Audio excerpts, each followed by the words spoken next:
지난주에 여러분 그 미국의 또 전 세계에서 가장 돈이 많은 일론 머스크라고 하죠.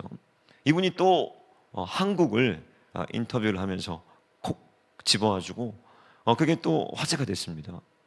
근데 이분이 왜 자꾸 한국 얘기를 하는가?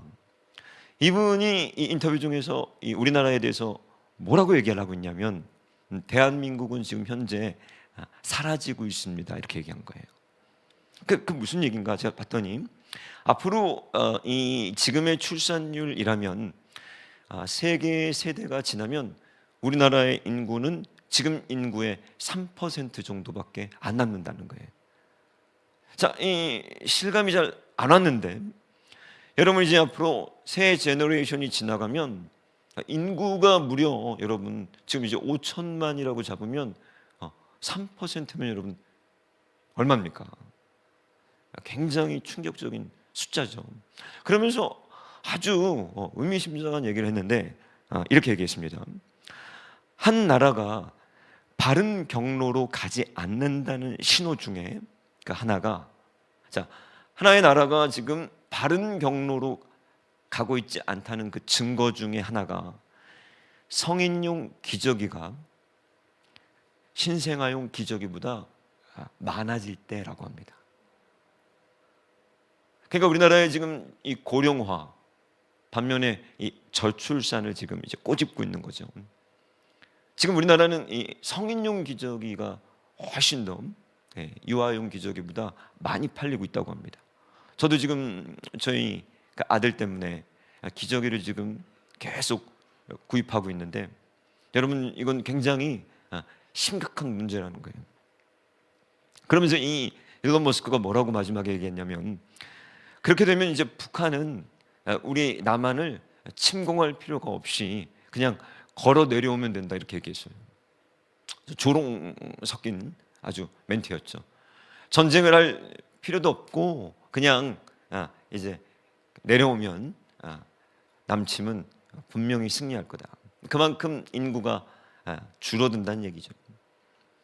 여러분들이 그 인도네시아의 자카르타를 조금 관심 있게 뉴스를 보시면 해마다 여러분 10cm씩 나라가 가라앉고 있습니다.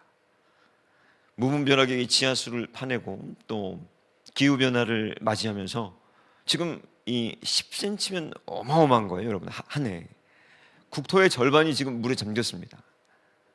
이미 국토의 절반이 수도의 절반이죠.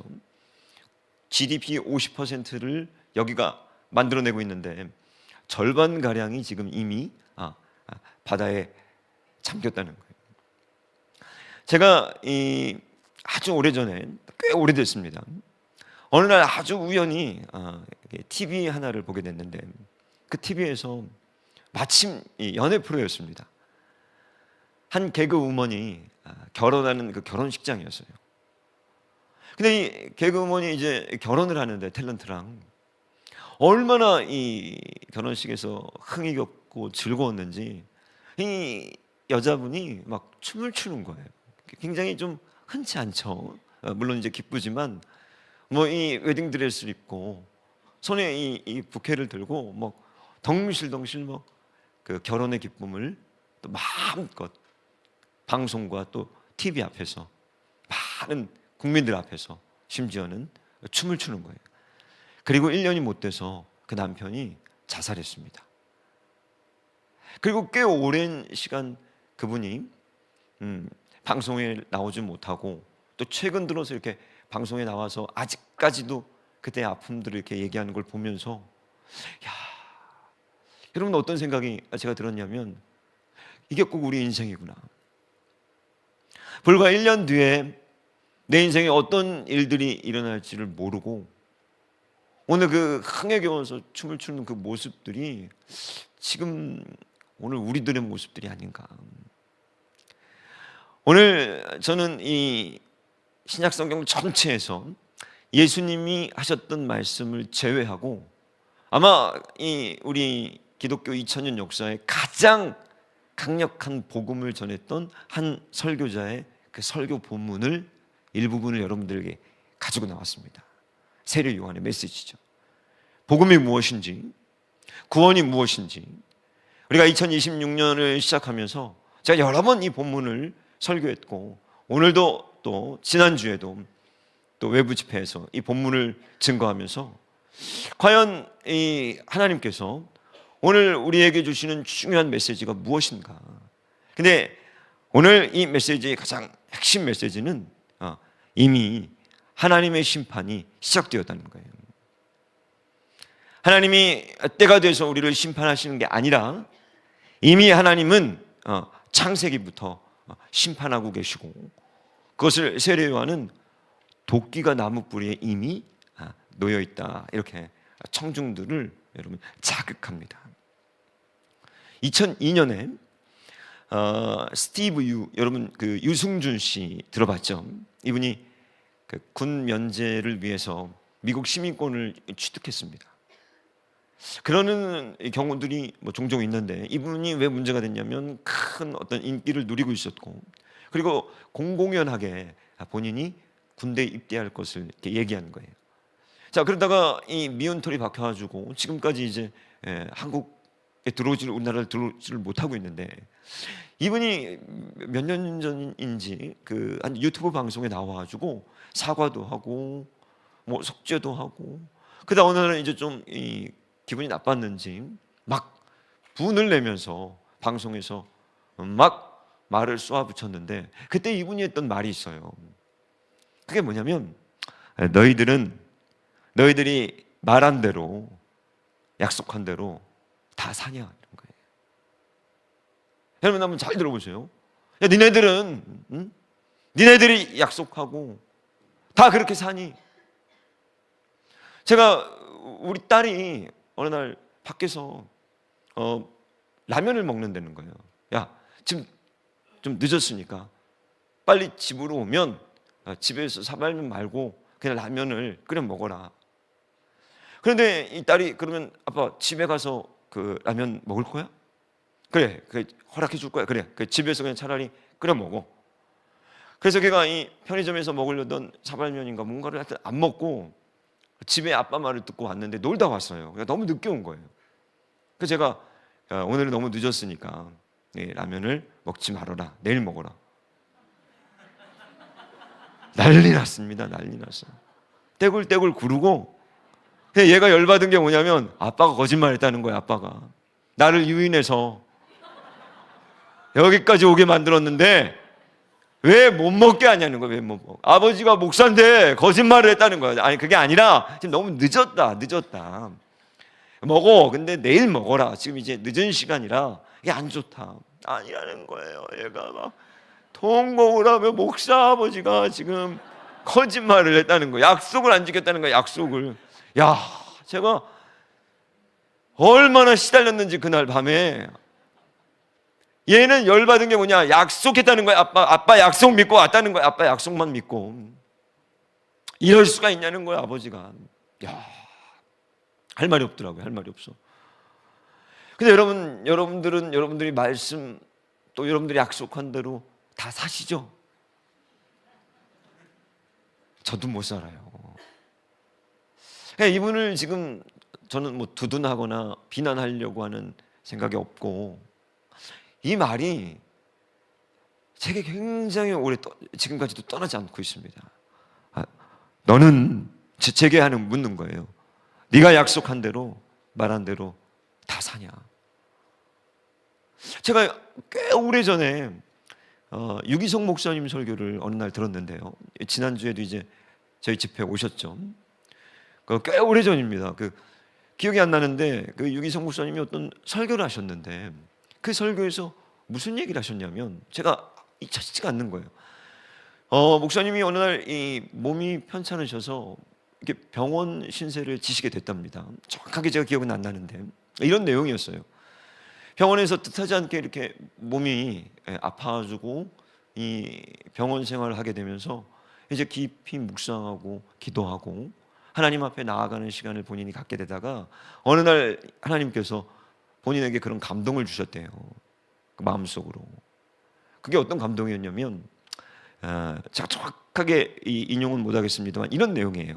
너는 이제 앞으로 너가 설교하는 것을 너가 작은 것이라도 지키지 못하는 것에 대해서 결코 가볍게 여기서는 안 된다. 자, 이런 내용이었어요. 너가 설교를 하는데 언젠가 너는 그 말씀을 지키지 못할 때가 있잖아요. 저도 설교를 하면서. 근데 그게 어떤 것이든 아주 사소한 것이든 너는 그것을 절대로 가볍게 여겨서는 안 된다. 자, 저는 이걸 주님이 저에게 하신 말씀으로 그때 받았습니다. 유기성 목사님에게 한 말씀이 아니라 저에게 하신 말씀. 저도 이 설교자로 살면서 가벼운 제가 지키지 못하는 것들을 때로는 합리화한다든지 정당화한다든지 때로는 그냥 넘어갈 때가 종종 있어요. 엄중히 하나님께서 지금 저에게 질문하시는 것 같은 거예요. 아주 작은 거라도 너가 말하고 선포한 것을 너가 지키지 않는 것에 대해서 너는 결코 가볍게 여기서는 안 된다. 여러분들이 말한 대로 사십니까? 여러분들이 믿는 대로 지금 살고 계시나요? 여러분, 오늘 이 본문에 보면 참 의미심장한 부분이 나오는데 세례 요한이 회개 메시지를 전파합니다. 그랬더니 많은 인파가 이 요한의 부흥 집회에 이제 참석하게 된 거예요. 그 중에는 이 심지어 목회자들 또 종교 지도자들이 대거 이 집회에 오게 되었습니다. 세례 요한이 이들을 책망하죠. 독사의 새끼들이라고. 그들에게 이 면박을 주고 있는데 이 나왔던 많은 군중들이 우리가 어떻게 해야 됩니까? 이렇게 물어봐요. 그래서 세례 요한이 옷 두 벌 있는 사람들은 나눠주고 세리와 군병들에게 자세한 얘기들을 해주는데 여러분 뭐라고 하냐면 세리에게 너가 거둬야 되는 그거 이상의 것을 지금 거두면 안 된다는 거예요. 군병들에게는 너도 군인의 그 권력을 가지고 강포하면 안 된다는 거예요. 자, 이 얘기가 뭐예요? 이들은 지금 자신의 일상에서 직업에서 이 죄를 그냥 관행으로 포장해서 하고 있었다는 거예요. 모두 그렇게 하고 있기 때문에 다 그렇게 살고 있기 때문에 아니 세리가 여러분 그게 세리죠. 그게 군인이에요. 이것들을 이들이 가볍게 여기고 있었다는 게 오늘 증거입니다, 여러분. 우리가 가볍게 여기는 관행이라는 이름으로 포장해가지고 부정직한 그 삶들을 주님은 결코 가볍게 보시지를 않는다는 거예요, 여러분. 그러면서 세례를 받으러 나오는 이 무리들에게 제가 가끔 세례식 저희들도 이제 하잖아요. 이 추수감사절 성탄절에 세례를 하면 저도 이제 이 세례식에 참석해가지고 그 세례식을 도우면서 깜짝 놀랄 때가 있어요. 왜 그런가? 이 사람이 왜 나왔지? 얘는 왜 나왔지? 제가 바빠가지고 우리 청년들 아이고 내가 실수했구나. 다음부터는 철저하게 면밀하게 우리 청년들 세례받는다고 하면 내가 봐야겠다. 그리고 돌려보내고 안 된다고 하고. 왜? 받으면 안 되는 사람들이 많아요. 가짜에 다. 왜 나왔는지 이해가 안 되는 거예요 지금. 응당 아이 나면 데리고 나옵니다. 이 유아 세례 받게 해달라고.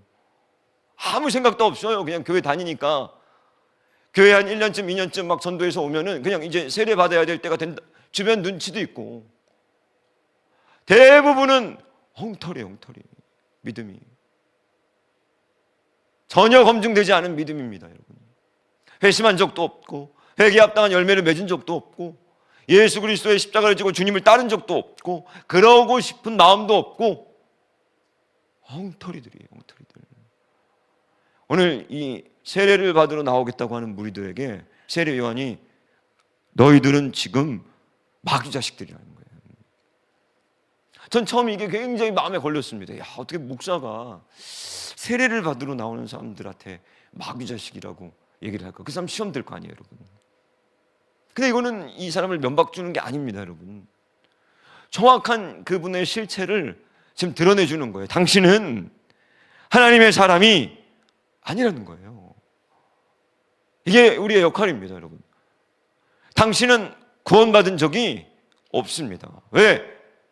열매가 없어요. 변화된 인격이 없습니다.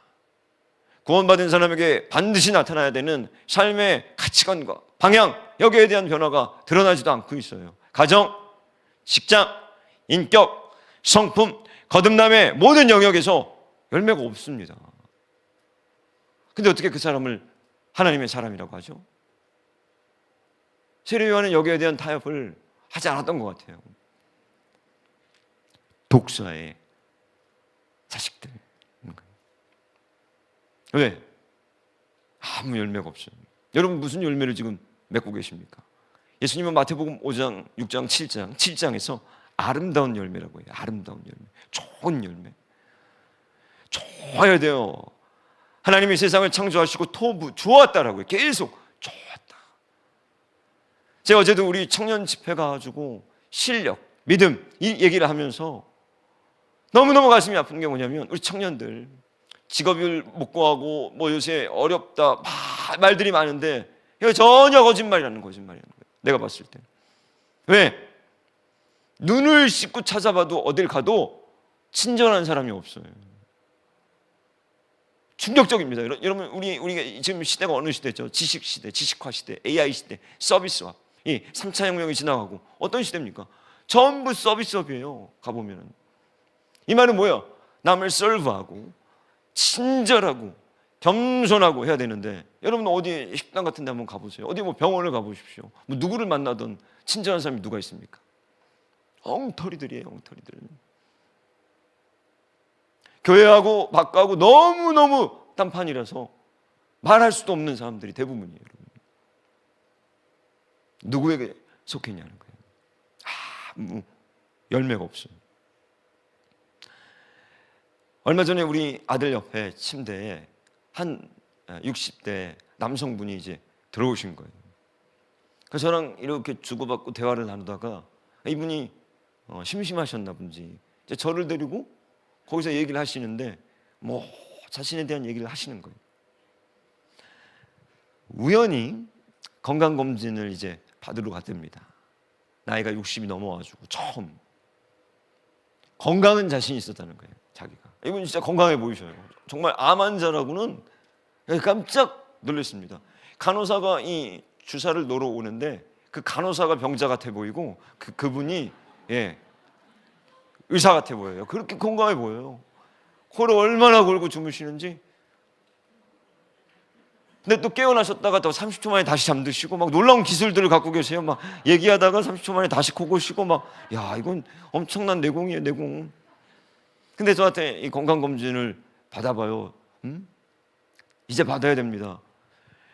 몸이 아무렇지도 않았는데 건강검진을 받으러 갔는데 간에 암이 있다는 걸 발견하게 된 거예요. 내일은 제가 수술하고 중환자실로 들어갑니다. 근데 이분이 제게 하셨던 그 말이 뭐냐면 자기는 건강에 대해서 확신했다는 거예요. 지금도 몇 군데 병원을 다니면서 판독을 다시 해달라고 했대요. 왜? 내가 그렇게 멀쩡한데?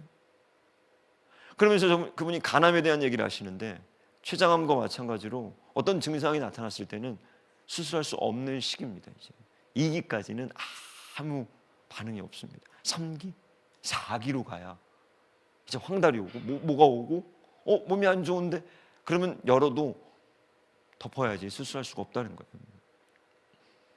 이분이 갖고 있었던 확신이 있었습니다. 건강에 대한 자신감이 있었어요. 아무 의미가 없는 거예요. 오늘 세례 요한에게 나왔던 이 사람들을 세례 요한이 뭐라고 하냐면 너희들이 속으로 아브라함의 자손이라고 생각하지 말라는 거예요. 너희들의 확신은 너희들을 구원할 수 없다는 거예요. 확신으로 천국 가는 게 아니라 열매로 천국 가는 거예요. 제가 이분이 간호사랑 이런저런 얘기를 새벽에 하는 걸 듣고 있는데 깜짝 놀랐습니다. 간호사가 와가지고 잠결에 있는 이분을 막 깨워요. 선생님, 선생님, 막 간호사가 깨우는 거예요, 새벽에. 간염 걸리셨죠, 예전에? 그러니까 아마 이제 이 환자에 대한 기록들이 있나 봐요. 간염 걸리신 적, B형 간염 걸리신 적 있으셨죠? 이분이 잠결에 있었지. 언제 걸리셨어요? 40, 오래전이야, 오래전. 40년, 뭐 30년, 뭐 대학생 때, 뭐 오래전이야, 오래전. 근데 깜짝 놀란 거예요. 저도 알고 있거든요. 여러분, B형 간염의 보균자, B형 간염에 걸렸던 사람 70% 이상이 간암으로 번지는 거 아시죠? 그 간염이 위험한 겁니다. 그러니까 간염 자체가 위험한 것보다 간염에 걸렸던 사람, 특별히 B형 간염에 걸렸던 사람은 나중에 간암에 걸릴 확률이 70%가 넘어요. 이분은 이미 20대 때 하나님의 사인이 있었잖아요. 간염에 걸렸었잖아요. 근데 이분은 까마득히 그걸 잊어버렸다는 거예요. 난 건강해. 내게 문제가 없어. 그러나 돌아온 건 여러분 뭡니까? 암이죠. 제가 이 병원에 있으면서 참 특이한 거 하나를 경험하게 됐는데, 갑자기 이 국제성모병원이 전 병원에 이 알람이 울리면서 깜짝 놀라요. 그게 새벽이든 뭐 뜬금없이 막 벨이 울리면서 코드블루, 코드블루, 코드블루, 코드블루. 처음에 이게 여러분 새벽에 얼마나 무서운 줄 알아요? 막 하는데 코드블루, 코드블루. 가서 물어봤어요. 이게 뭡니까? 지금 이 병원 안에 심정지가 와서 CPR을 급히 해서 살려야 되는 응급 환자가 있다는 거예요. 너무 신기하더라고요. 왜? 지금 우린 6층이 아니에요. 지금 저기 응급실에서, 뭐 3층에서. 아니 근데 누가 죽어가고 있다고 지금 온 병실이 떠나가게 지금 잠을 자고 있는데 코드 블루 이렇게 하는 거예요. 찾아봤더니 여러 가지가 있어요. 코드 오렌지, 몰랐을 때, 코드 레드, 대형 재난 사고를 통해서 다량의 사망 사고가 일어났을 때, 코드 퍼프, 뭐 이런 것도 있습니다. 지금 누군가 난동을 부리고 있을 때. 근데 이게 굉장히 의미심장했던 게, 간호사들이 처음에는 힘들었는데 막 새벽이면 우리 아들, 또 옆에 환자 잠을 잘 수가 없이 와가지고 혈압을 재고 피를 뽑아가고 뭐를 하고 뭐를 하는데, 그렇지, 맞아, 이게 병원이야. 잠자는 곳이 아니잖아요 지금, 그죠? 난 처음에 잠 좀 자자 막 그랬거든요. 야, 잠 좀 자자, 사람 죽겠다 죽겠어 진짜. 니네는 잠도 없냐? 물을 다 켜고 들어와요, 불을 새벽에도. 근데 이게 병원이지, 맞아. 사람 살려야지. 혈압이 뛰고 있는지, 맥박이 뛰고 있는지, 지금 피에 항생제가 몇 % 들어가고 있는지, 주사가 잘 들어가고 있는지. 어느 날 애가 하도 주사를 오래 맞고 돌고 자다 보니까 빠져가지고 저도 모르고 새벽에 피가 그 시트에 바닥에 막 그 간호사가 와가지고 보여준 거예요. 이게 지금. 그렇지, 이게 메신저의 역할이지. 재워야 됩니까? 푹 재워야 됩니까? 코드블루든 코드 오렌지든 오늘 여기 오신 여러분들에게 깨워야 되는 거예요. 지금 혈압을 재고 피를 뽑아가지고 잠자는 환자들을 깨워서 천국으로 인도해야 되는 거 아닙니까? 그걸 지금 요한이 하고 있는 거예요. 근데 이들의 문제가 뭐였는가? 여러분 보면 세례 요한이 지적하는 거예요. 너희가 속으로 아브라함의 자손이라고 생각하고 있다고. 속으로. 자, 여러분이 속이 중요합니다. 속. 설교가 중요한 게 아니더라고요. 제가 저희 아들이 이제, 제가 아들 이제 셋이고 막내가 이제 딸인데, 저희 첫째 이제 뭐 걔는 지금 신학을 하고 있고 온라인 신학이지만, 둘째가 조금 방황을 하는가 싶더니 언제부턴가 말을 너무 잘 들어요. 깜짝 놀랐어요. 애가 달라졌어요. 집에서도 모든 행동이, 야, 하나님이 하셨구나. 요새는 정말 이 아이가 이제 좀 고등학교 2학년 올라가는데 달라졌어요. 나도 기쁘고 듬직하고. 어느 날 차를 몰고 이렇게 둘이 오는데, 아빠 왜? 그랬더니 나 신학교 갈래요 그러는 거예요. 기쁘면서 동시에 철렁했어요. 기쁜데 기쁘지만은 않은 거예요. 저희 청년들 중에 신학생들이 있습니다. 그리고 신학을 하겠다고 오는 친구들이 있어요. 근데 저희 청년들 중에 제가 정말 신기했던 게 뭐냐면, 단 한 명도 저한테 와가지고 목사님, 제가 신학교를 가려고 하는데 제가 신학교를 갈 만한 사람인가요? 이렇게 물어보는 친구가 한 명도 없고, 목사님 신학교를 가는데 추천서를 써주십시오. 그리고 추천서를 내밀어요. 이게 정말 저는 신기했습니다. 왜? 저 같으면, 예? 교회 목사고 교회에서 제가 이제 생활을 하다 보니까 목회자니까 아무래도 저보다 경험이 많을 거고, 또 이렇게 신학을 먼저 해봤고, 그러니까 목사님이 보셨을 때 저는 신학을 해도 될까요? 이렇게 먼저 물어보는 게 상식이라고 생각을 하는데, 여러분 단 한 명도 안 물어봤어요. 단 한 명도. 왜 그럴까요, 여러분? 이상하죠? 본인이 거기에 갈 수 있는 자격이 있는 하나님의 그 컬링과 그 길에 대한 준비가 됐는지를 지금 본인도 잘 모르는 거예요.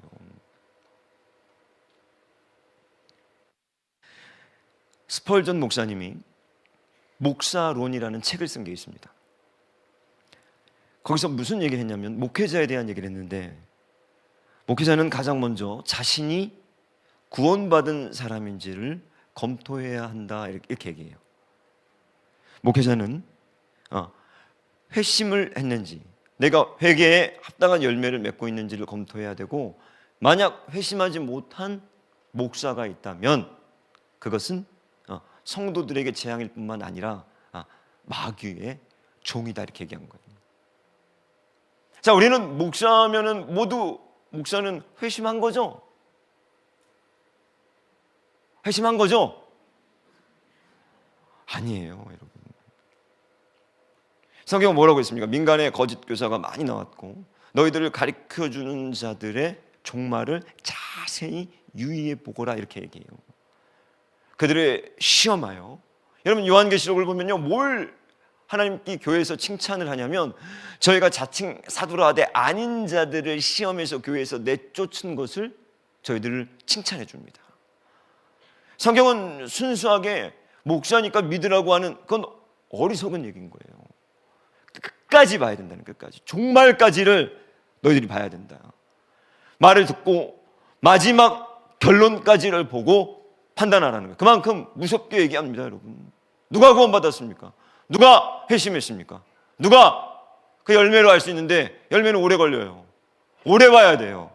오래 옆에서 자세히 봐야지 알 수 있는 게 열매지, 말 몇 마디로, 몇 번의 설교로, 몇 번의 관계에서 알 수 없는 것들입니다. 그런 것들은 평생을 보면서 어떤 것들이 심었는지, 자녀를 교육하다 보니까 5년, 10년, 15년, 이제 대학에 들어가는 이 아이들을 보면서 내가 뿌린 것들이 나오고 있구나. 저도 유심히 보고 있는 거예요. 내가 진짜인가? 내가 정말 종인가? 무엇을 뿌렸나?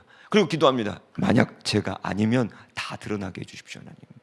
다 드러나야 됩니다. 성도들로부터 수치받아야 됩니다. 멸시를 받아야 됩니다. 매장당해야 됩니다. 왜? 그리고 하나님 앞에 가서 적게 맞아야 됩니다. 그런 거 두렵지 않아요.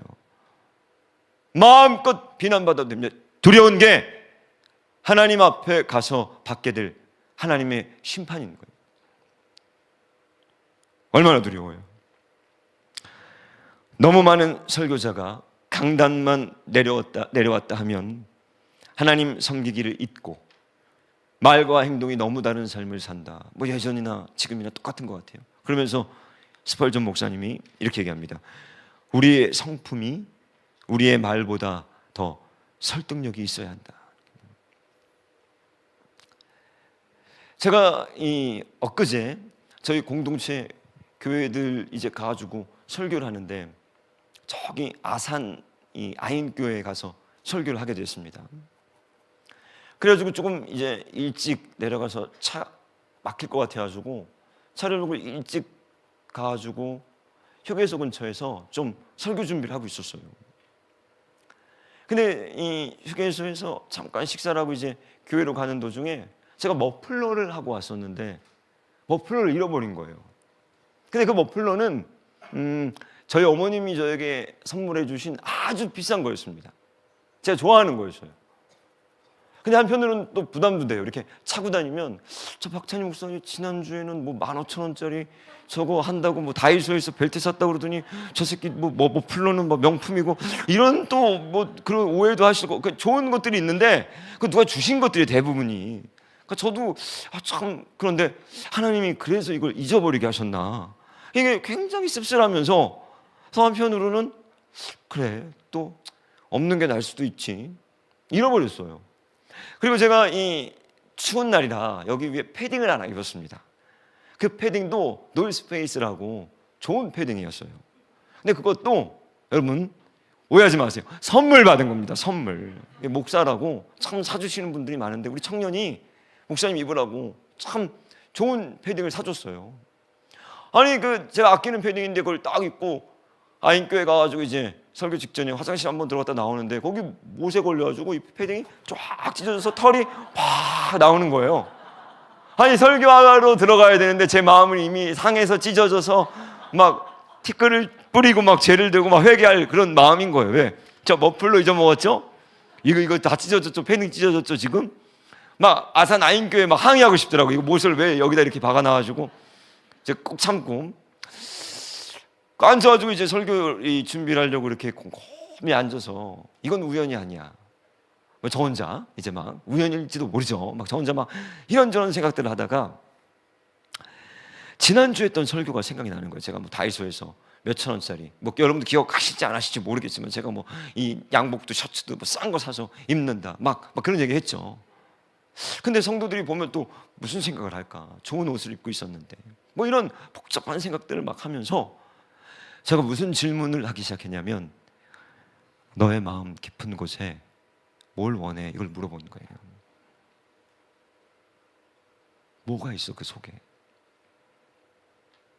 제가 이 몽골에 갔을 때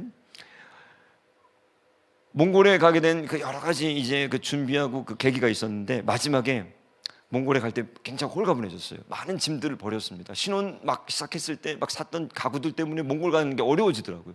그래서 그 가구들도 빨리빨리 처분해버리고 둘이 홀가분한 마음으로 우리 아내와 결혼해서 바로 신혼을 이제 몽골에서 시작했는데 그때는 다시 돌아올 거라고 생각을 못한 거예요. 제가 뭐 막아야 뭐 아예 그때는 이제 몽골 선교사로 내가 그냥 거기 있겠거니 이렇게 생각을 하고 모든 걸 정리한 다음에 옷을 2벌을 가지고 갔습니다. 몽골 어차피 추우니까 2벌이었어요. 2벌. 뭐 양복 같은 건 가져가지도 않았고 입지도 않았고 왜? 몽골에서 양복 입고 설교할 일이 없어요. 몽골에서 구두 신고 다닐 일이 없습니다. 몽골은 거의 대부분이 이 비포장 그리고 울퉁불퉁한 이런 길들 돌밭이기 때문에 등산화라든지 아주 안전화 같은 신발들을 신어야 된단 말이에요. 가기 전에 어디 아울렛에 가가지고 15,000원짜리 잠바를 하나 샀어요. 따뜻하더라고요. 그거를 한 7개월을 매일 입었습니다. 그래서 제가 2벌 갖고 갔다고 그랬잖아요. 어느 날 날씨가 따뜻해졌어요. 그래서 다른 잠바를 입고 학교에 갔더니 제가 이제 학교에서 그때 사역을 하는데 갑자기 그날 애들이 전부 일어나서 기립박수 하는 거예요. 왜 그러지? 깜짝 놀랐어요. 오늘 선생님 잠바 바뀌었습니다. 그래서 박수 치는 7개월 만에 잠바가 바뀌었습니다. 인간이 달라 보입니다. 막 그러더라고요. 아, 내가 6개월을 하나를 입었구나. 그때가 훨씬 행복해요. 교복 입는 학생들 있잖아요. 고민할 게 아무것도 없단 말이에요. 교복만 있으면. 그죠? 우리의 문제가 뭐죠? 어설프게 있다는 거예요. 엄청 많은 거에 있는 것도 아니고 엄청 없는 것도 아니고 애매하게 있는 이 중간. 지난주에도 제가 말씀을 전했습니다만 자색옷과 고운 베옷을 입었던 부자처럼 오늘 세례요한이 뭐라고 그러죠? 너희들 나눠줘라. 아예 없었다면, 아예 없었을 때가 훨씬 편했어요. 속으로 아브라함의 자손이라고 생각하면 안 돼. 제가 그날 이 찢어진 패딩을 보면서 그렇지. 하나님이 우리에게 원하시는 게 무엇이냐면요, 여러분들 마음이 찢어지길 원해요. 내가 구하는 것은, 찾는 것은 상한 심령이라고 한단 말입니다. 하나님이 오늘 우리에게 받기 원하시는 회개는 무엇이냐면 우리 마음이 찢어지는 거예요. 여러분, 누가 죄를 이길 수 있습니까? 의무감으로 이길 수 있나요? 아니에요. 죄는 이길 수 있는 방법이 있습니다. 그게 뭐냐면 마음이 찢어져야 돼요. 그 죄가 넌덜이 나게 싫어져야 됩니다, 여러분. 그 죄에 대해서 절규하고 증오해야 되는 거예요. 그때 돌이킬 수 있는 거예요. 맞죠? 이게 찢어져 버린 패딩을 보니까 이제 아무렇게나 입어도 되겠다. 막 입어야지. 맞아. 내 마음도 찢어져야 돼. 죄에 의해서 찢어지고 세상에 의해서 찢어지고 상하고 애통한 마음을 하나님이 내게 선물로 주셨다고 했는데 이 마음을 마귀는 자꾸 부유하게 만들어요. 하나님이 우리에게 구원을 위해서 주시는 그 가난하고 애통하는 마음들을 자꾸 마귀는 미지근하게 무덤덤하게 만들어갑니다. 여러분, 마음이 아프십니까? 여러분, 혹시 죄로 인해서 아니면 세상 고생과 슬픔으로 인해서 마음이 너덜너덜해지셨습니까? 그 너덜너덜해지신 마음들 다시 꼬매지 마시고 다 찢어서 하나님 앞에 목 놓아 울고 회개함으로 오늘 우리 2026년 새해 합당한 하나님의 열매를 맺는 저와 여러분 되시길 주님의 이름으로 축복합니다.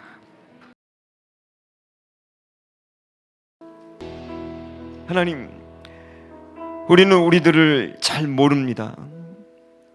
우리들은 우리들에 대해서 늘 후한 점수들을 주고 삽니다. 하나님, 우리들이 오늘 구원의 회개에 합당한 열매를 맺은 하나님의 사람들인지 우리들의 회심과 구원을 점검해서 오늘 하나님 잘못 갔던 길들을 돌이키고 주님께로 다시 향하는 그날 되게 하여 주시옵소서. 이제는 우리 주 예수 그리스도의 은혜와 하나님 아버지의 사랑과 성령 하나님의 감화 감동의 통역사하심이 오늘 하나님께로 돌이켜 합당한 열매를 맺는 귀한 우리 성도님들 가운데 이제로부터 영원토록 함께 계시기를 축원하옵나이다. 아멘.